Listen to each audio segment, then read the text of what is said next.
Hello, Virgo. It's umomgtarot, and this is your no contact tarot card reading. Let's have a look with the tarot spread. You know what? Let's do the astrology cards. I was gonna just skip those, but no. Let's have a look at the vibe of the no contact person, and I'll spell it out. This time, let's go a little further. Okay. Oh, Mars. Your physical energy, drive, strength, and fighting spirit. So Mars is already giving, so this person can be in Aries, they can be a Scorpio, but it's also already giving chaotic. So I'm gonna go ahead and guess that the no contact is because of conflict. Okay, so it's tense. Okay? But also, this could be a spontaneous, this is the type of situation where it's like a spontaneous reach out, like randomly out of nowhere. Not birthdays, not whatever, just, oh hey, you know? Maybe they got upset about something and they're like, you know what, by the way, send you an angry text and then block you again. It feels chaotic. It feels heated. Okay? Then we have Virgo energy. You got your own energy. You got yourself looking in the mirror. So the energy around you is dutiful, hesitant, and humble with a discriminating, diligent, and painstaking air. So this person, you know, Virgo, you could be dealing with somebody that is giving you Virgo. Giving you Virgo. Okay? Virgo right back at you. So psychological warfare. Please, please. I don't do that. Yes, you do, Virgo. Listen, but it's a fight. It's a battle of wits. So also Virgo is associated with Mercury, so you already know that the communication is top tier. Nonverbal, verbal, body language, all of that. You've met your match. Well, not your match. Well, yeah, your match, because that's you. That's you. Gonna have to light up the Wheel of Fortune for this one. Alright, Wheel of Fortune scented soy candle available in the, oh my god, Etsy shop. Okay, so let's get on. So it seems drama. It's giving drama, but let's relax. Alright, we have Libra energy now. And the energy is diplomatic and gracious. It seeks harmony and balance in relationships. Okay! Now you're talking my language. Seems like this person's a lover, not a fighter. Seems like this person wants to find some sort of justice, some sort of peace, some sort of balance, resolution that works for both parties. So that's very interesting. Could be an Aries, Scorpio, Virgo, or Libra. We're coming in with that type of zodiac vibe. Now let's have a look at the tarot spread. It's giving a little bit. It could go one way or the other. Go Mars heavy, or could go Libra. But I'll tell you this much. Libra and Aries are the polarity to each other, so it's already giving a lot of Libra with the balance. Let's hope that this person's looking for resolve and conclusion. You're no contact. And here's the spread. Let's look at the Queen of Cups. Okay, so they're in their feelings about this.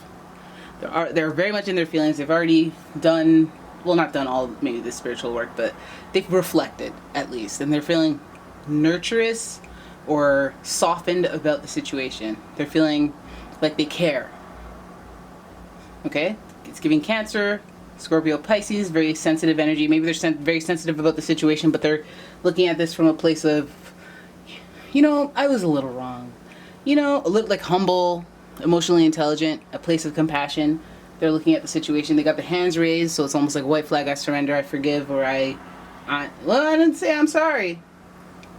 But I give up on the tense energy to start. You're no contact. Your next card is the Ten of Swords. Now we know what they've been reflecting on. The losses they incurred as a result of losing you. Ten of Swords has them in their head a lot. Has them thinking about all that time and this time and what about that time and this time. It's really making me feel like maybe you did something to violate them. Maybe there are multiple examples of you violating them. They throw their hands up, they're waving their song. They got 10 swords in the back. Flo's crying. What? My cat's jump. Okay, I think my cat's going berserk, but that is okay. 10 of Swords is berserk. I just want to give a moment to just really process that 10 of Swords because, damn. You know, it's never nice to see that card come up because it's overkill. It's a reflection of the end and like, oh, it's so the end. You know, and I guess that's what the falling out was. very much definitive and very much like, nah, you did me dirty too many times. It's very clear that this must come to an end. Some of you guys are feeling that way about this person. Maybe this person's feeling that way about you. It's like you're their mirror. Ooh, Six of Swords. Moving on. And moving on has been difficult. It's been treacherous. That's how they're feeling. It's hard to move on. Hard to move on for them. In their head about it. Thinking about you a lot. No contact. They're mad, actually. It's like they give up, but they're sensitive about it. But they're still, like, in the trenches about it. Six of Swords. Alright. Next card. Oh, look at them. Like, they're just reflecting on it. They can't get over it. It's like they can't get over it. Because Six of Cups, they're caught up in the past, but they're thinking about it too much. What should be nostalgia and fond memories and stuff that makes you look at how far you've come has become something that they're almost obsessed with, dwelling on too much, or has affected them far too deeply. Emotionally, like their disposition has changed, their outlook on things have changed, can't get over that one situation. But they come to you, we start this reading with like just the emotional intelligence of it all, and that could even be you throwing your hands up being like, good, I'm glad I walked away because it was the right thing to do. And then now you're seeing all this hard to move on stuff and caught up in the past stuff. I mean, hey, that could be, what's with all the swords, guys? Deception, Seven of Swords. Also note that we went from 6 to 6 to 7. Seven of Swords usually represents somebody wearing a false mask in the relationship. It represents somebody who is trying to get something from you. A manipulative figure, if you will. Virgo. And the Seven of Swords, just because there's so many swords, we got to bring Gemini, Libra, and Aquarius to the table. Because this is mental warfare, it feels like. And then it's also, like, it's the way they make you think. They make you, like, I don't want to say manic, but, like, they make you think a lot. The situation with them made you think a lot. Even though, like, this is no contact, and the swords are the cards of, like, communication. It's like, I don't know, I feel like something was stolen. Deception, we don't have the third party card yet. But it feels like this was a relationship where there was a lot of lying. Okay, and stuck on the past, because that's trauma, and sometimes it's like you break up with a person, you're like, okay, done. But then it's like all the stuff that has affected me because of you lying. I can't even trust my intuition, or maybe all this stuff that I got to deal with after you're gone, and I got to deal with this by myself. You know, because it's really just in your head, it's your mental. But the deception of it all, you know, I could try to guess, I could try to feel and be intuitive, but if you're straight up lying to me, it's like I can think you're lying, suspect you're lying, but unless I know it's a lie, I'm not gonna like accuse someone of lying. So I feel like the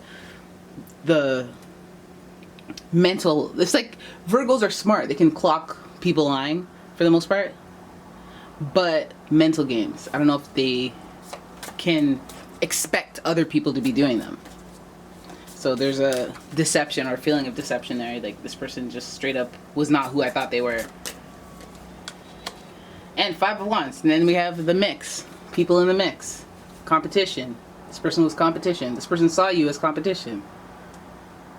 Oh, no wonder the Queen of Cups is right up there. Because it's just like, at the end of the day, spiritually speaking, emotionally speaking, that this person, not good. And even if they're no contact and they're thinking about you, you know, that could be like, oh, they're still thinking of me, oh, there's hope or whatever. But it's like, look at what they're thinking about. Like, they're thinking about the end and all the reasons. They're moving on, but like it's difficult. It's probably breeding resentment.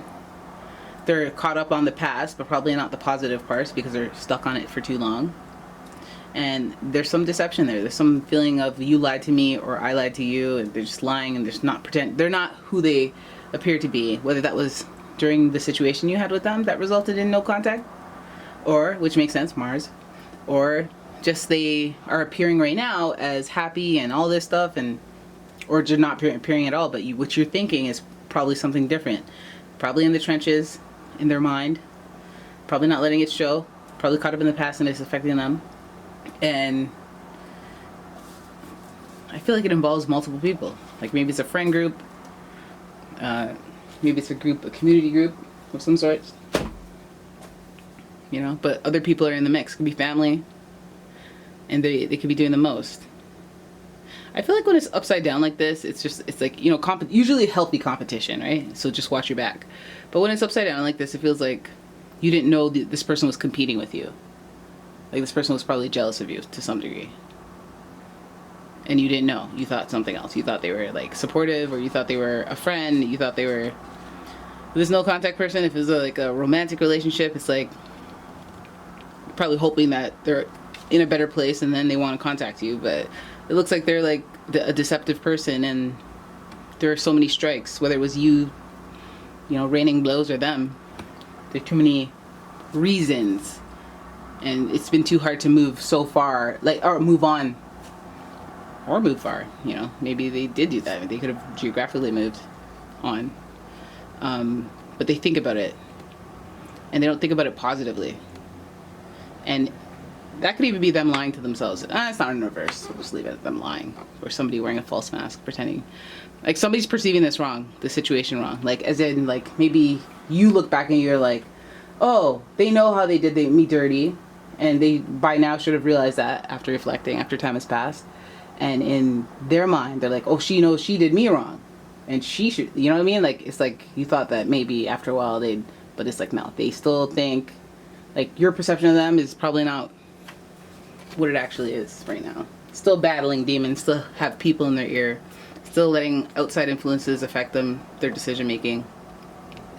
That's what it feels more like than competition with this card in this instance. It feels like other people in your ear, other people saying stuff. Who you are with me is is different from who you are with them, and you care about them more, or you care about what they say or think more.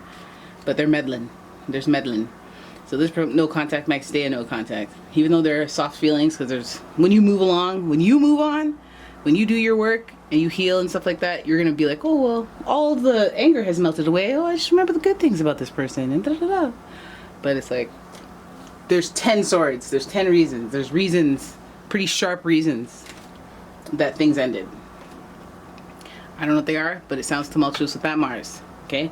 The Virgo gives diabolical, and the charm gives justice and fair, being fair, to just let things be balanced as is, if you feel me. But yeah, the swarm of people is giving meddling, and I don't like meddling. I don't like mending. Not too much for the meddling. All right. So there it is. That's your no contact reading, Virgo. I hope you guys enjoyed it. If you did, please give the video a thumbs up and subscribe to the channel. Leave a comment. Share the video. And if you like anything you saw, like, well, the Wheel of Fortune candle, or any bracelets I wear, I'm not wearing one right now. I'm not wearing. I'll show you. Check out my Etsy shop. I got stuff there. I got some cool stuff in there. Have a look-sees. Have a purchase-sees. And I will see you in the next one. Bye-bye.